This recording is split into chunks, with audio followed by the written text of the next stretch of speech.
और कर लेता हूं, आपकी रुचि कैसे पैदा करनी है, कहां तक होत के पहुंचता है। आप जिस धाम की यात्रा के लिए आए हो, मोक्ष प्राप्ति के लिए आए हो, मोक्ष कैसे प्राप्त करना है, आप जहां तक पहुंच रहे हो वहां तक पहुंचने के लिए आपको 4 धाम की यात्रा करनी होगी। कौन कौन से 4 धाम है? पहले धाम का नाम है कोच्चि, दूसरे धाम का नाम है नोट्स भी बोल रहे कई शाना, इंग्लिश इतनी मेरी है। इसके बाद में तीसरे धाम का नाम है गाइड और चौथे धाम का नाम है टेक्स्ट बुक्स। और इन धाम से होते हुए आदमी लास्ट धाम की ओर पहुंचता है जिसका नाम है नौकरी।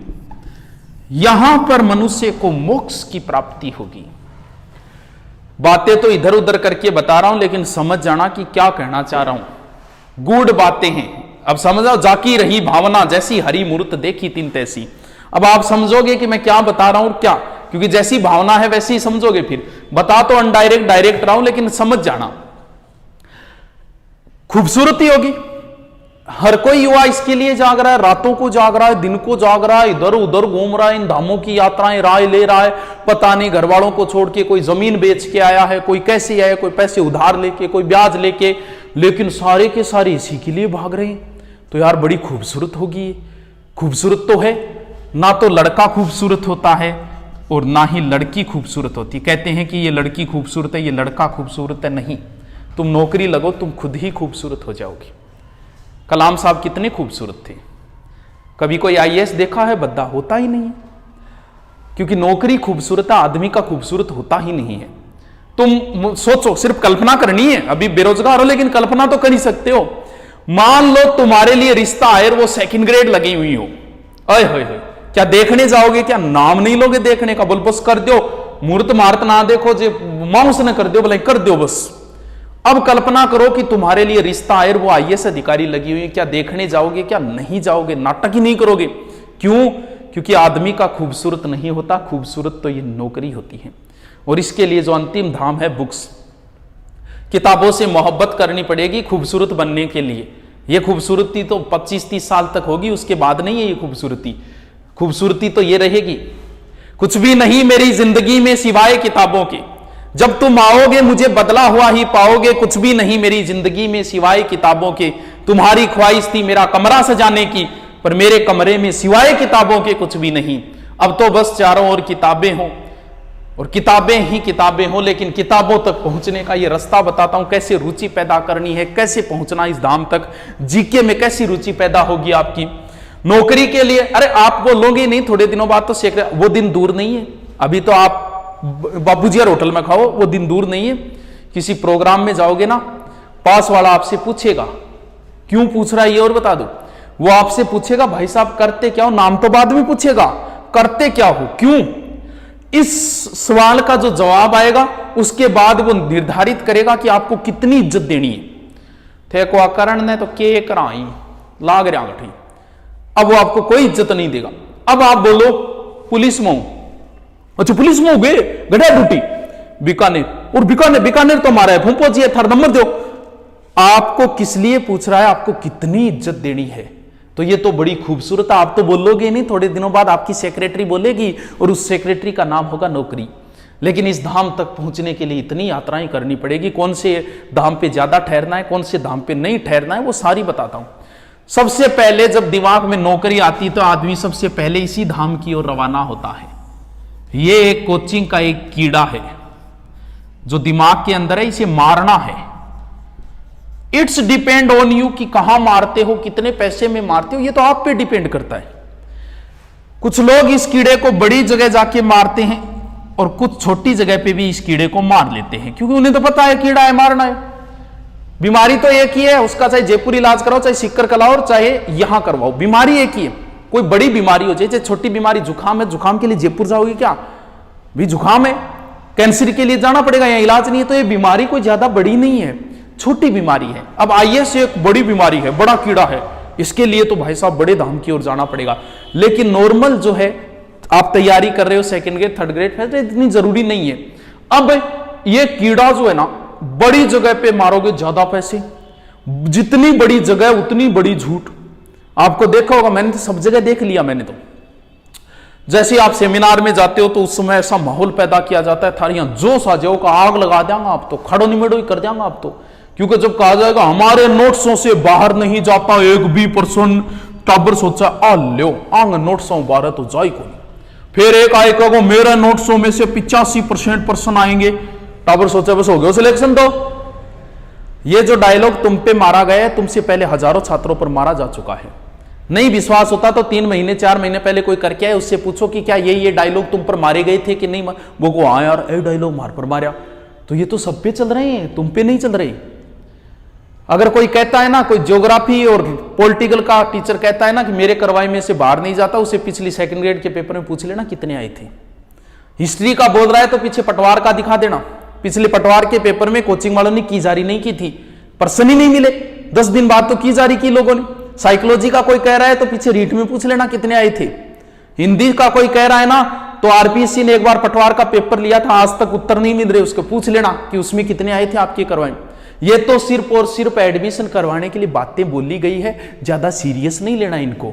लड़कियां बड़ी सीरियस हो जाती है ना, गुरुजी से ही करे, लड़के को बड़ी जल्दी समझ में आती है।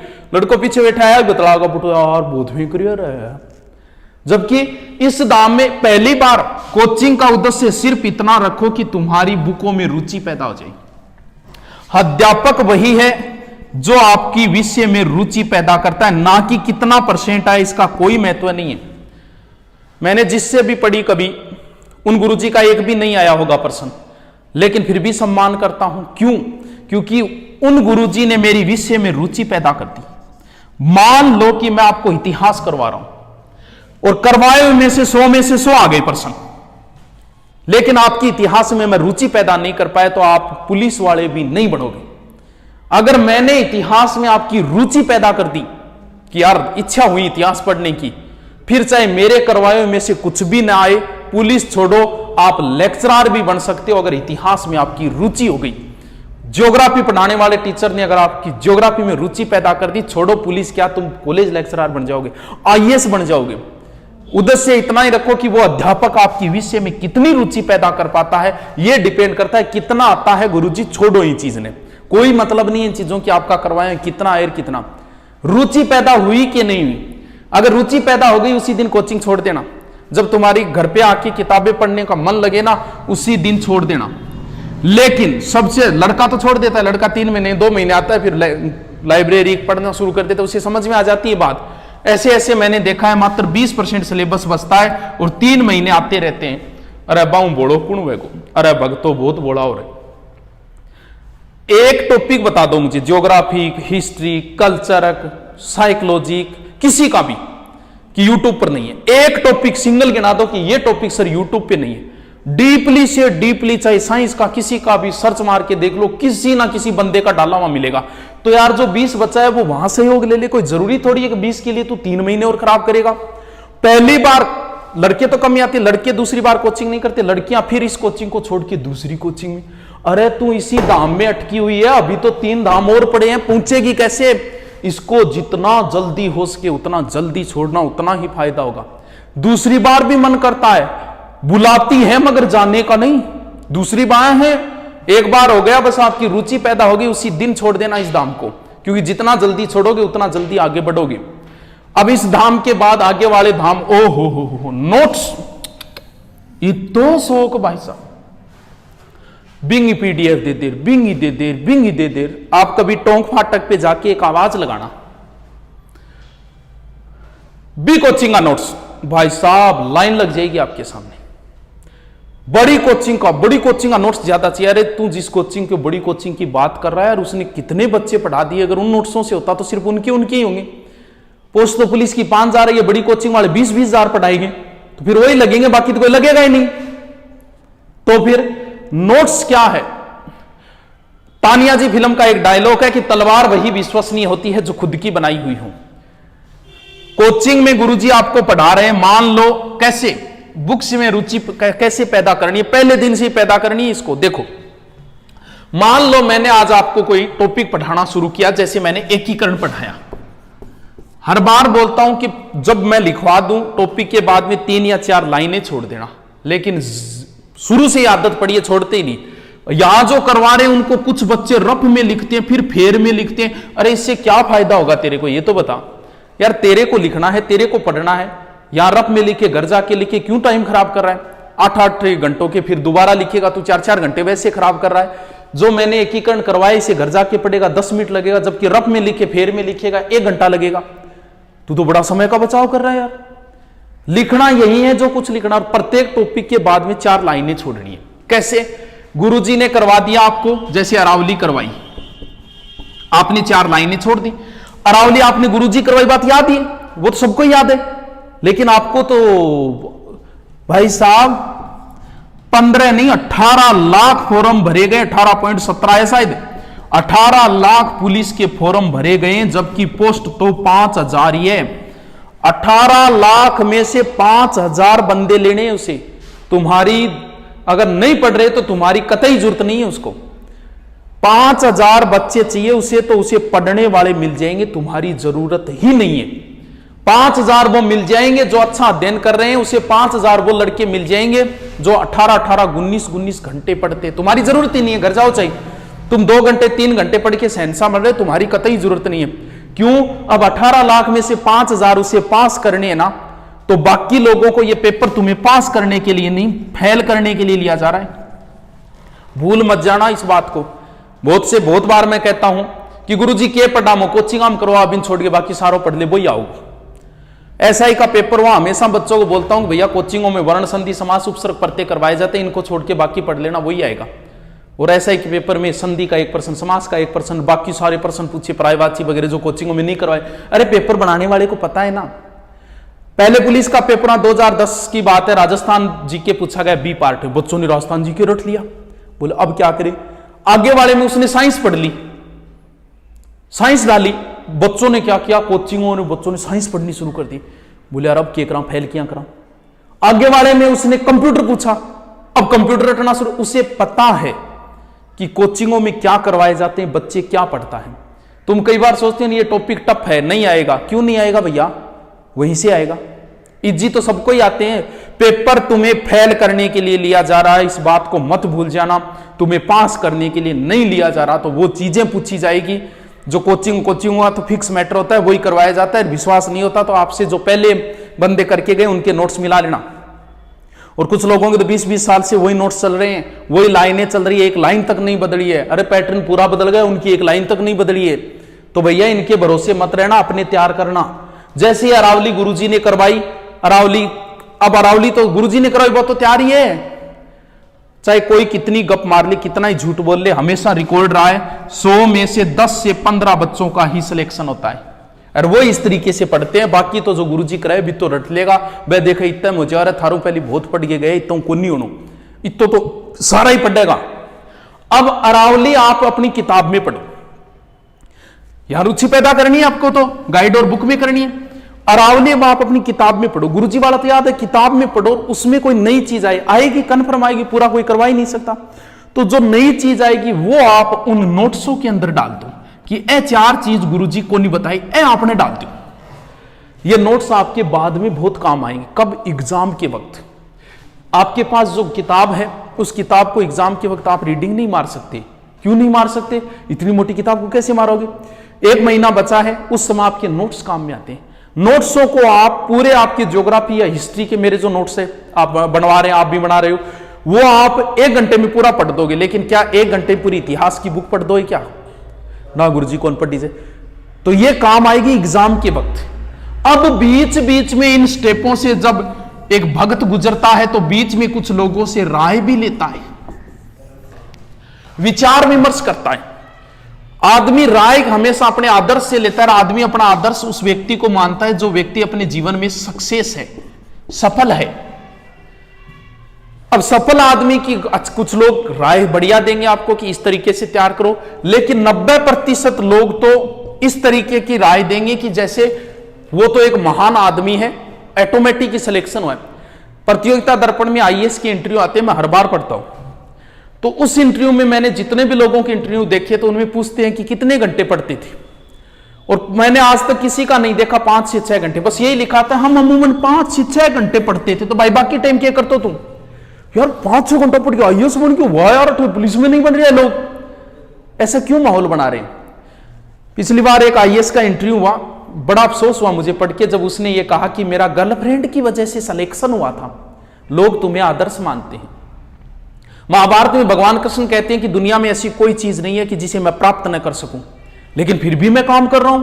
क्यों कर रहा हूं? क्योंकि लोग मुझे आदर्श मानते हैं, लोग मुझे दृष्टांत मानते हैं। जब मैं काम नहीं करूंगा तो लोग मुझे दृष्टांत मान के काम नहीं करेंगे, मुझे करना पड़ेगा काम।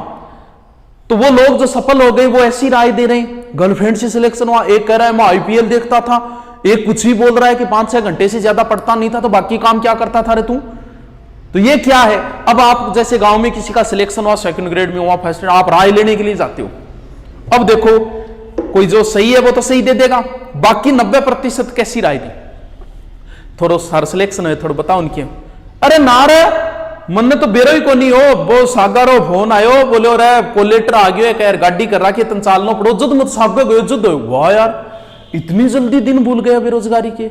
और सत्य है, लोग भूल जाते हैं अपने दिन। 3rd ग्रेड में जिनका सिलेक्शन हुआ, बड़ी मेहनत से सिलेक्शन होता है। सिलेक्शन होने के बाद पता है क्या करते हैं? 2nd ग्रेड जैसे 3rd ग्रेड में सिलेक्शन हो गया, अपनी बेरोजगारी के दिन भूल जाते हैं, और जब तैयारी करते हैं तब तो बोलते हैं कि पाकिस्तान में ड्यूटी आई तो वहां भी कर लेंगे। फिर ड्यूटी आ गई डार्क जोन में, फिर 3rd ग्रेड में सिलेक्शन है, फिर दोबारा 3rd ग्रेड का पेपर देते हैं, किसी एक बच्चे के आगे फिर आते हैं, वो कहते हैं वेटिंग निकल जाए, काय की निकल जाए, कब निकलेगी।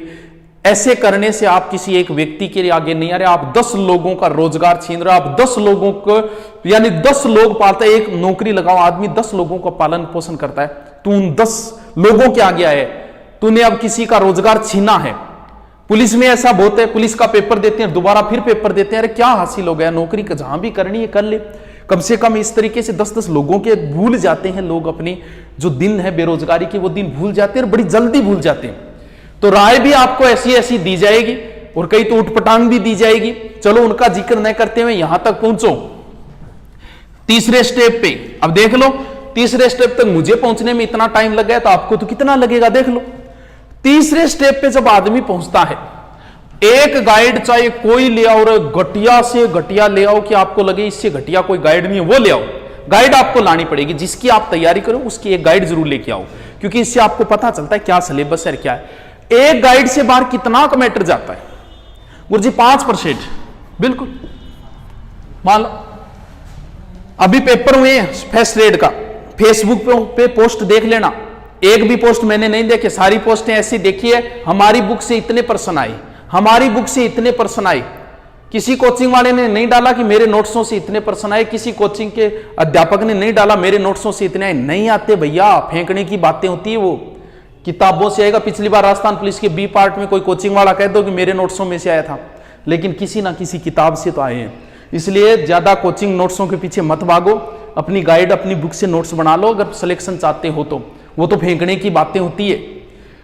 गाइड के अंदर ना गुरुजी 5 को नहीं, ज्यादा जाए, चल यार 10 उड़ जाते हो ना गुरुजी, ज्यादा जाए, चल यार 15 उड़ जाते हो ना गुरुजी, 20% मैटर 12 उड़ जाए रहे तो कोई नहीं, जान दे यार 20%, फिर भी 80 बच रहे हैं।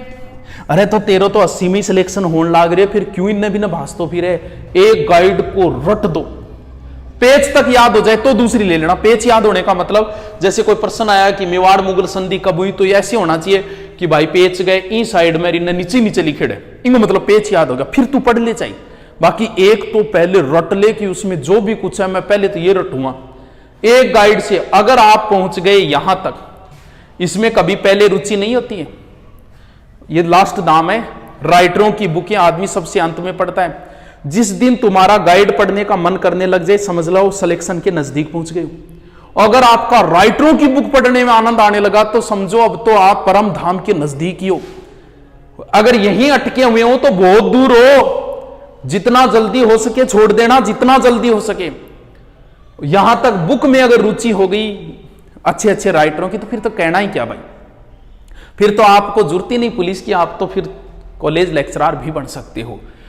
और जब यहां पहुंचोगे, सर लग जाएंगे क्या? अरे क्या लग जाएंगे यार। 21 साल का एक, अभी आरजेएस का रिजल्ट आया था, 21 साल का एक लड़का जिसका नाम था मयंक प्रताप सिंह, 21 साल का एक लड़का जज बन गया था। 21 साल को गुरुजी, हाँ 21 साल को, 25-25 का थे हो गया था, आधी आ गई है। जिस उम्र में तुम कोचिंगों में घूम रहे हो उस उम्र का एक लड़का जज बन गए। जिस उम्र में तुम लोगों की गाड़ियों में बैठ के आ रहे हो उस उम्र का एक लड़का सरकार से गाड़ी ले ली। जिस उम्र में तुम मकान ढूंढते फिर रहे हो उस उम्र के एक व्यक्ति ने, एक लड़के ने, और भाई साहब सरकार से मकान ले लिया।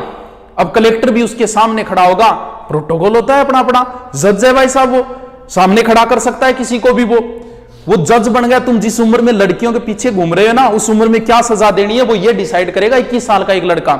तुम जिस उम्र में फेसबुक पे सर्च मार रहे हो उस उम्र का एक लड़का जज बन गया, न्यायाधीश बन गया, राजा बन गया। न्याय करने का अधिकार राजा को होता था, राजा बन गया एक लड़का। इनके मां बाप तो गर्व करते होंगे कि यार क्या बात है, इनका समाज भी इन पे गर्व करता होगा कि 21 साल का जज बन गया। हर मां बाप यही चाहते होंगे कि हमारा बेटा भी मयंक प्रताप सिंह जैसा बने। बन तो तुम भी सकते हो, लेकिन इन धामों से यात्रा जैसे करनी है वैसे करते। जीके में बड़ी समस्या आती है और जीके सबसे ज्यादा जुड़ गया। तो किताबों में बता दिया जो गुरुजी करवा रहे हैं, फिर किताब में से निकालो। दूसरा, अगर शॉर्ट तरीका अपनाओ, ये तो पढ़ना ही, इसके अलावा एक जिला दर्शन की बुक लाओ, आप वैसे भी पढ़ सकते हो। अरे कितने जिले हैं, 33 ही तो जिले हैं।